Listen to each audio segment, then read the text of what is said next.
Taurus, Sun, Moon and Rising. This is your message from the tarot for the week ahead. Very busy week, lots of stuff going on. It's really worth checking out my Aries video because there's a lot of overlap. There's two cards that were in their spread that come here and both have themes around lots going on, lots of things coming in, lots of kind of plates to spin, really.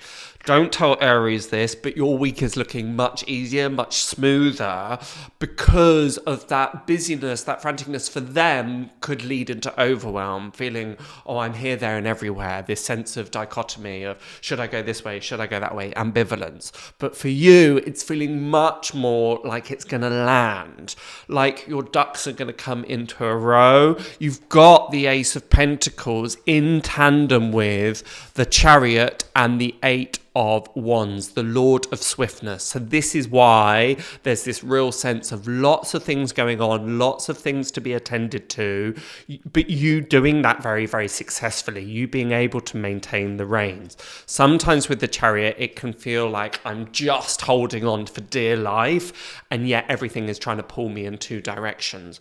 But this feeling much more empowered, much more, because the Eight and the Suit of Wands is such a great mix. It's really where the Wands enjoy to be. And it's a kind of dynamicism and a kind of freneticness that is actually enjoyable. It's actually exciting. So if you're weak, if you plan to just kind of sit back and relax and kick back, well, unfortunately, this is not the time to do it. But if you're able to ride that wave and keep that momentum and that motivation going, then there's this real sense that you will have tangible results. You've got the Ace of Pentacles, that growth, that expansion, but also things becoming manifest. So there's some real windows of opportunity here. You probably have to act quite quickly in order to jump through them or move through them, pass through them. I don't know how you say that. But yeah, there's lots of, but again, it's like a speeding train. So you probably won't have time to go, oh, is this the train that I want? Oh, is it pretty enough? Oh, has it got enough carriages? No. Just get on board, see where it takes you, and then decide slightly later, oops, that took me in the wrong direction. I'm going to go back to the station platform and see where the next thing that takes me. So with all of these opportunities that might be coming up for you, pretty much just say yes. Obviously, use some discernment. We've got the Page of Wands, which again, we saw with the Aries spread. But here, it's feeling like you're embodying that much more. So take those opportunities that do excite you, do kind of interest you, do kind of prick up your ears, pique your interest, all of that stuff. But it's not, I don't feel, again, this contrast, I know I keep talking about this in contrast, but with Aries, it was very much like, are you biting off more than you can chew? Whereas with you, it's like, well, don't be cautious. Don't kind of go, I'm not sure, and this slight nervousness and this slight pulling away. Much more of this, right, I'm just going to take it all on. Let's kind of say yes to everything, really. It may be a bit of a challenge because we have the Tower as well towards the end of your reading. And the Tower in a Taurus reading is always interesting because the Tower is ultimately about change, right? It's quite sudden change, quite drastic change.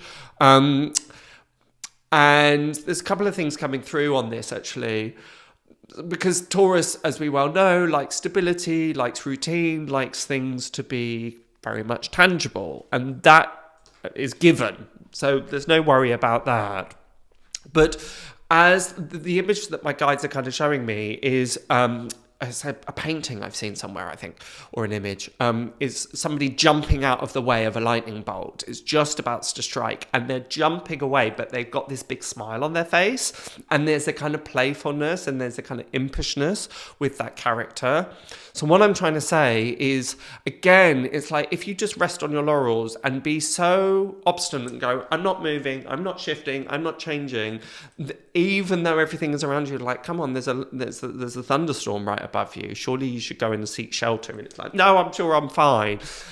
Whereas actually, if you have a presence of mind, if you're fully aware, if you're quite vigilant, then you can kind of jump out of the way of any quote unquote disasters. Now, I'm not seeing any big disasters. Again, part of the reason that I'm quite sure of that is because as my guide showed me that image of that protagonist jumping out of the way of the lightning bolt, it had a smile on its face. So this is about circumnavigating calamity. So it's a really important time to trust your instincts. You can't be overly cautious this week. Now, it's not that you have to be hyper vigilant by any means, because the world's out to get you, people are out to get you. It's not themes of betrayal or calamity or treachery, anything like that whatsoever. But there are themes here around, oh, I'm really glad I dodged a bullet. That's the way to summarize it. It's like I dodged a bullet. And if you're kind of the last one down for the shower, then the water's going to be cold. So do have your wits about you. If there's something that you're like, ooh, I don't think that's probably going to lead too well, the best thing to do is kind of scarper. If it's a fight or flight response, I would choose flight this week. There may be times where you have to go, sorry, I didn't even notice. Then maybe you might have to feign ignorance every once in a while. This isn't about being selfish. It's not about only looking after number one, but it is about ensuring that the lightning bolt doesn't kind of strike you. And this may be within work. It's feeling more around the kind of demands or kind of other people's it's in relation to other people. It's not a kind of internal lightning bolt, so to speak. This isn't about running away from difficult emotions or difficult feelings or anything like that. It's much more external, again, because the lightning bolt is kind of coming from the heavens. So this is much more of an external thing.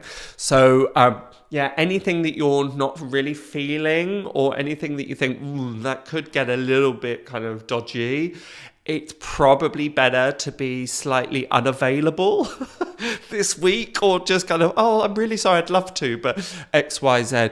And again, this isn't about shirking responsibility or passing the buck to other people, but it is about ensuring that you're safe, so that those scenes in the movies where everyone else is scattered and the last person is the one that's chosen, and they're a bit of an unknowing, not victim, but the unknowing participant. We don't want to find ourselves in that position this week. So anything that you can do to kind of, jump out of the way is going to be really beneficial. Again, this doesn't necessarily come naturally to Taurians at times. They're a little bit more, and I mean this with the greatest of love, they can sometimes be a bit more slow moving, which is of a benefit a lot of the time, but because of this swiftness, because of this lot of movement, that's really important to kind of, as I say, be able to spring into action or to kind of spring out of the way where necessary. You may find that, and again, this is interesting, you may find that there's a bit of kind of difficult news, but not for you. That's the strange thing. So again, it might be slightly externally. So it might be something that's happening to a friend or a loved one or a family member, whomever it might be. Again, this might not necessarily be calamitous. It's not necessarily anything to worry about per se. Again, it's just about how can we be a support to them? How can we lean into them and say, and offer compassion and understanding and lend an ear?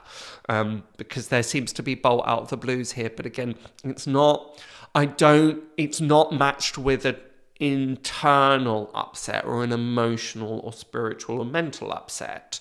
So yes, it might be difficult, it might be challenging to hear, you might feel a sense of compassion around that, but for you, I don't feel that it's going to kind of necessarily shake things up quite as much. You'll probably observe it in other people more.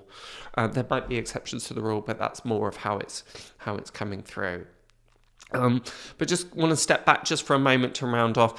It is going to feel like a really nice week in terms of getting your ducks in a row, as I mentioned before. So maybe it's in part about finishing off those last little bits. Maybe it's going to feel like a week where you're starting to see some real progress for your actions, for the work that you're doing. Again, it's not a week for mañana.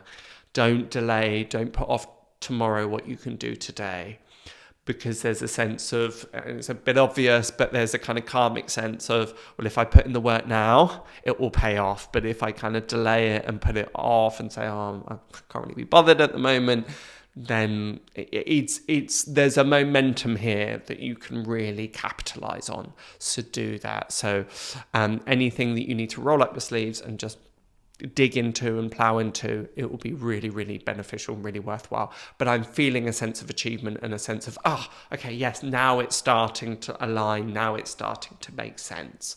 That's particularly in personal projects, work, anything that we've been putting time, energy and effort into. So ultimately feeling really, really good. So enjoy and roll up your sleeves, and I'll see you next week. Bye for now.